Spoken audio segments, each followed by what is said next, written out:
everyone, I am Jebro. Welcome.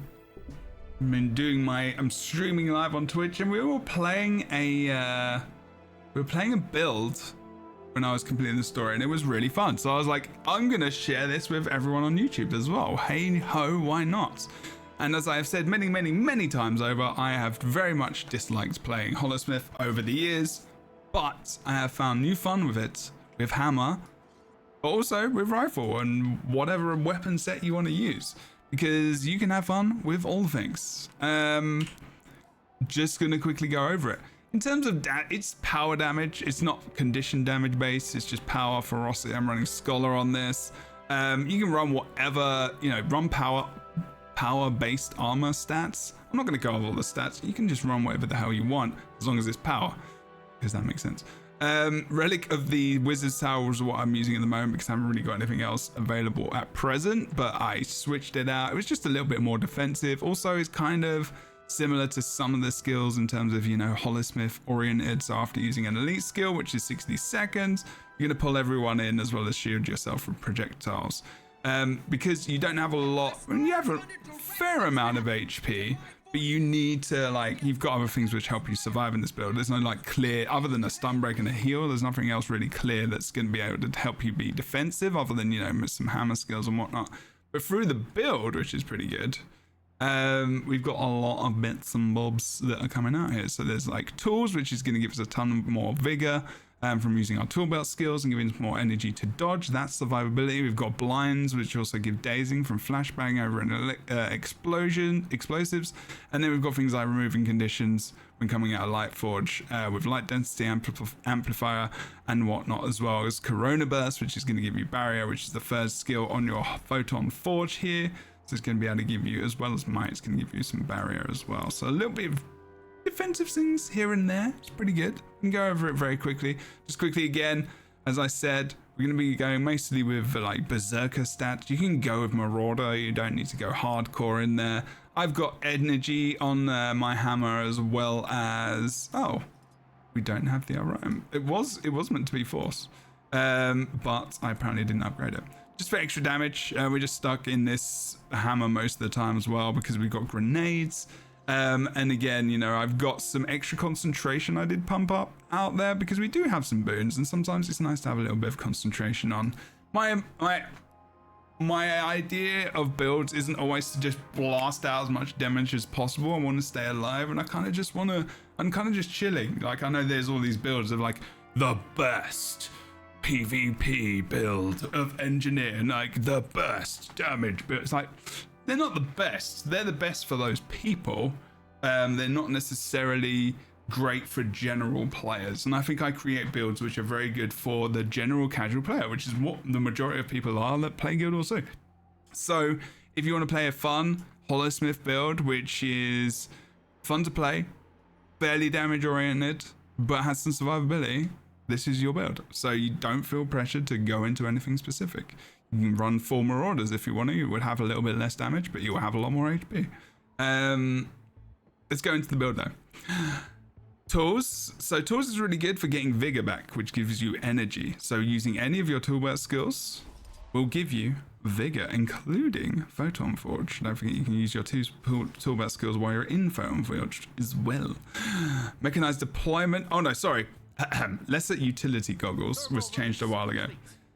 When you use the healing skill, you're going to get lesser utility goggles, less condition remove. Well, resistance is really good, obviously. And you clear blindness as well as removing a condition. Nice little extra condition removal. Your toolbelt skills gain reduced recharge, and toolbelt skills remove conditions. Really big one, because that was changed a long time ago. It's huge, making you not have to go into things like alchemy a hell of a lot. I like swiftness when I'm not on my mounts or whatever, so I've got a grenade kit in there for damage, extra damage with the hammer, and also having speedy kits is great. Not speedy kits, sorry, it's called streamlined kits. When you have a kit equipped, you go into the mode of swiftness, which is your extra movement speed, which is fantastic. Fun times. Excessive energy, so strike damage dealt is increased while you have vigor. Really good. We've got vigor if we keep popping these out, keep rotating it out. You know, it's not bad. So we get 2.5 seconds as well, so you can kind of span those out a little bit. And obviously our tool belt skills are recharged quicker anyway because we've got tools, and then endurance regeneration is increased and really goes well with hand in hand with explosives, because explosive entrance is awesome. Your first attack when you entering combat explodes, dealing damage to nearby foes. The ability refreshes after a dodge roll. So the more vigor we have, the more energy we have regenerating, the better, so we can get more explosive entrance, which coincides with a lot of the traits in this build as well. Grenade barrage, Grenadier, the throw velocity and blast radius of grenades. Using a healing skill casts lesser grenade barrage as well. We can increase that, which is not a word I just said. If you're going to run grenades, you should be running this trait mostly. Explosions, which is what grenades do, they cause vulnerability, which is extra damage incoming to your target. Then you've got this aim assisted rocket, which kind of pops out every 3 seconds, extra bit of damage. You don't have to even think about it. It's really, really nice. Shaped charge, deal increase strike damage for each stack of vulnerability on the target. If you pop off your nades and get every grenade on your target, that's a stack of vulnerability for each one. Lovely. And an explosive entrance inflicts blindness when it hits. Additionally, it dazes foes above the health threshold of 90%. So pretty good trait. Gives a daze, gives a blind. They miss an attack at the very least. Fantasticals. Then we got Holosmith, lots of damage. Heat thresholds on Holosmith mean that different things happen on your abilities should you have Holosmith abilities actually equipped. Don't forget, if you hit the end and you overheat, you will take damage depending on which traits you take. The first one, light density amplifier, photon forge, reduces incoming damage but has increased passive heat regeneration. So less incoming damage, always lovely. You can do that, or you can go for this one, which is deactivate photon forge, which is what I kind of mentioned before. Converts conditions into boons based on your heat level. Because we can go to the over 100%, we can actually get more condition removal, and I explain why we've got over 100%, which is here, because it's actually this trait. We're going to go back to it. So if you are versus condition heavy enemies, go for this. If you are not, go for that. It depends. Is it power based? Is it that based? It depends. It depends how much time you're in photon forge as well. Gain health per unit of heat loss. This trait does not function while cooling due to an overheat unless photonic blasting module is equipped. That one's, self-explanatory. Crystal configuration eclipse. So Corona Burst grants a barrier for each target struck. So per target is 991. And if you go into Photon Forge, you can see this hits 5 targets. So it's a good amount of survivability there. It's like 5k almost, which is really, really nice, which is like almost, it's more than the core of your health. So really, really good. Make sure you use Corona Burst on enemies. Fantasticals. You're not going to get anything unless you hit someone. Okay, then you got Laser's Edge. While Photon Forge is active, your outgoing strike damage is increased based on your current heat. And I'm assuming that is also on grenades and everything else as well. I can never remember that with that one. And then enhanced capacity storage unit increases maximum heat capacity while above 100% heat periodically gain might. And some skills and traits gain additional heat tiers. So extra 2 stacks of might, always good for outgoing damage. And don't forget, we've got over 100% heat here from 100 to 150. And when it's in that red, start to think about coming out of it. And then things like a laser disc and other things. Well, actually, does laser disc do anything? Duration increase above 50% heat, and then damage increase over 100% heat over 10%, which is really, really nice. And then over 100% heat on Spectrum Shield, which is also a stun break. You get, what do you get over 50%? It doesn't say over 100%, does it? Oh no, it does. During a duration above 100% heat, 5 seconds, 50%, minus 50% incoming damage and minus 50% incoming condition damage, which is pretty damn awesome.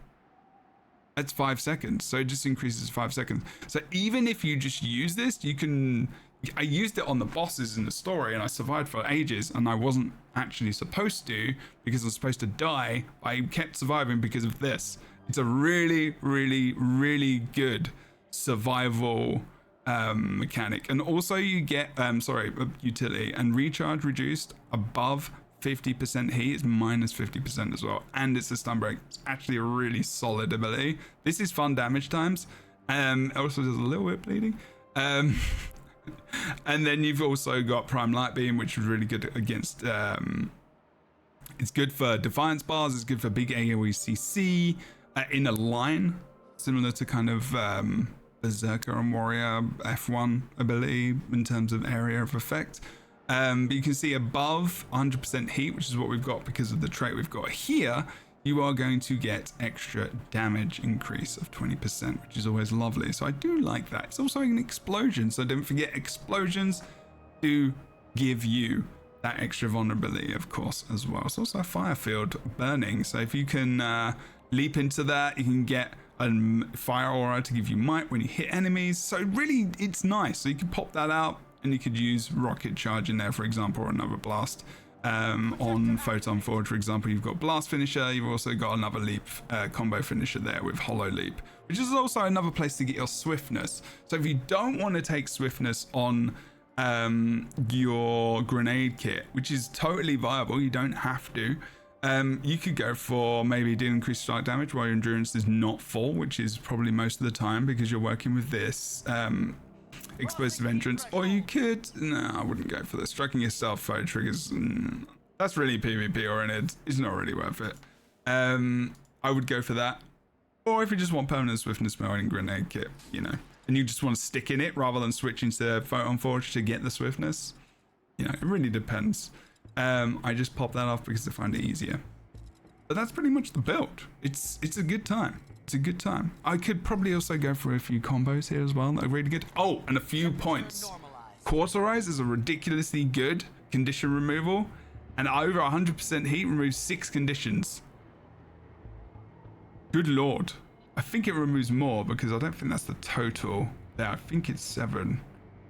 I'm not too sure. I think actually maybe it does 9. I can't remember if that's 6 in addition to the 3, because I think it's 3, then it's the 6 in the blue because of the 100% heat extra. So I need to double check that, but it's a lot. I know it's at least 6.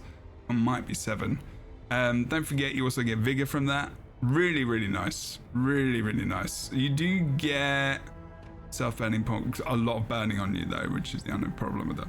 A grenade barrage obviously does what it says on the tin. Make sure you spam this after something like a thunderclap to get the maximum usage because you popped out a stun there. And you've also then got blade burst, so fire holographic blades at foes within range, does a lot of extra damage if we get over that 100%. So you really want to spam a lot of your abilities that have come from Holosmith after 100% heat, which is this line here, which they would make that a little bit more defined. And then Flash Spark releasing a blinding burst of light from your holographic emitter while above the heat threshold, gaining a light aura. Lovely job. Pardon me. And then again, that is also works well with condition removal or condition damage reduction because you're going to be getting less of a light aura. So it's a lot of like kind of condition. There is some secret kind of condition removal as long as you remember to look through your tooltips and actually be like, oh yeah, Photon Forge, Holosmith has actually got a lot of survivability, and I totally forgot about that, which is what I also always forget. Always think it's just spammy like 1-1-1-1-1 when you can actually play it and have a lot of fun in open world. Grenade kit does what it says on the tin. Coolant blast is your heal. You also get a little bit of a cheeky chill and a frost aura, which does reduce that incoming damage as well, which is really, really nice.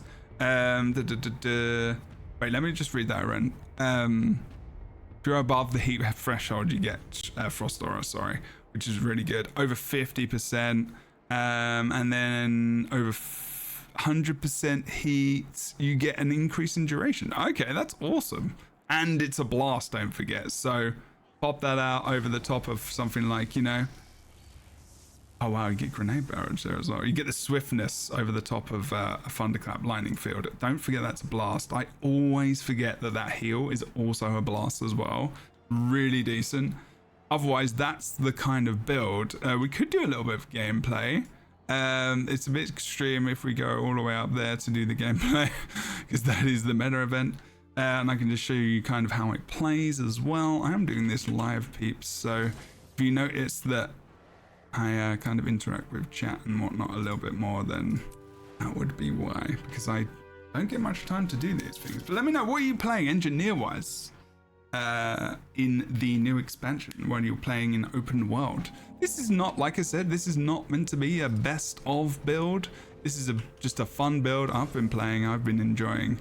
And yeah, I hope that it is something that you maybe enjoy as well. And let me know how you feel about it. But this is pretty much one of the new maps in the expansion. I always forget what it's called. Oh, people are doing rifts, perfect. Time to let loose. Oh, it's not perfect, actually, it's just another boss. Is this a tier 3 rift? Oh, it is, nice. This is good, because I've got to actually do a ton of achievements for this. One thing I've been doing as well a lot more is going for action cam as well, which is really, really, really fun. Wear him down. He says, as he almost dies. But big CC as well. So CC wise, you've got that 5th ability, don't forget. There you go, you can see the 991 barrier off of hitting that one target with that. And we get the boss down. Obviously, it's not going to be that difficult because, you know, there's a bunch of us. But yeah, I've started to use action cam a lot more as well. Which is very cool. I've been enjoying that, so let me know what you think about action cam. That would be an interesting thing for me to know about. And Pinky Fluff in chat says, it's been your main since Path of Flight. You have been playing that a lot, that is true. Lots of big damage from Holosmith. I've not really enjoyed it that much in the past. As you can see, my HP goes down pretty quick. If we put out that shield there on my 9th utility skill as well, you can see that really I'm not taking a lot of damage. I take it off there. The Photon Forge, because you don't want to overheat, but you can see HP is still fairly big as well. Lots of damage. In terms of why I'm trying out the action camera as well, has been because it's just really easy. On other MMOs, like, I'm pretty much using action camera anyway, automatically, because that's what it is. In most games, especially Elder Scrolls Online and New World and stuff like that. With this, you just gotta know what does what, you know? Like, I just use my F1 skill incorrectly there, for example. And we are gonna res this guy. And when I'm going for a res, I'd normally probably use that so I don't take too much damage while that's happening. And we're still firing. And don't forget, there's the big Photon Forge. There's no fire field at the moment, obviously, as well, unfortunately. Not very high heat right now. So it's all very dependent on your heat, so don't forget that's a thing as well. Obviously that orbital blast comes out from explosives, which is pretty nice. Loads of cool, fun cooldowns here as well. The disc just always looks good. There's your swiftness on the 2nd skill of Photon Forge. There's a grenade barrage there. Always good to see. I actually said that, didn't I?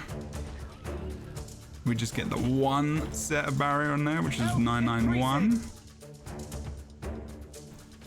And don't forget as well, a really, really good evade on your rocket charge on the 3rd skill on hammer is really good for making sure that you can dodge a lot of, well, big damage, honestly. If you're big AoE damage and you realize that you are not able to get out of it, then you can use your evade to evade that as well, as long as it's evadable, right? Okay, we are over 50%, 100% heat now. There you go. Should be easier to show off. You can see the damage there. I actually did just realized I just caused myself a ton of damage. But don't forget, if you use as well your shield on utility, you will be able to reduce a lot of that damage you just put on yourself potentially by overheating as well in Photon Forge. Thermal release complete.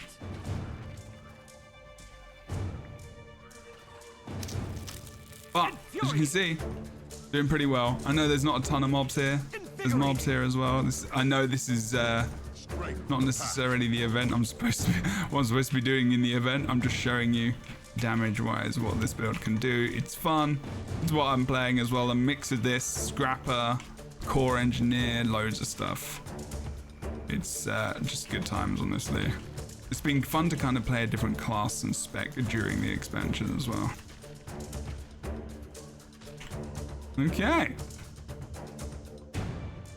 I'm gonna pretty much end this video there. So thanks for watching. Let me know what you think in the comments. You can use whatever food you want to increase your power. What do I use food wise? I just use food to, I just use tins of fruitcake. They're pretty cheap. And then you can use, that's for utility, and then food wise, I just use whatever, honestly. I've just been using, not spicy pumpkin, but I can't remember what I've been using. Mostly stuff to just increase XP, so power food that you would use in raids if you want. You don't really need to use really ridiculous expensive food. Leveling up and, you know, just farming content like this, just play what you want, enjoy it. Don't spend too much money just because you're running around killing stuff. You know, if you want to kill it faster, sure, but I'm pretty chill with all the things that we do here on this channel. Thanks so much for watching. Take care. Let me know what you think of this engineer build, and we'll see you on the next one. Cheers very much. Don't forget to like, comment, subscribe. Excellent.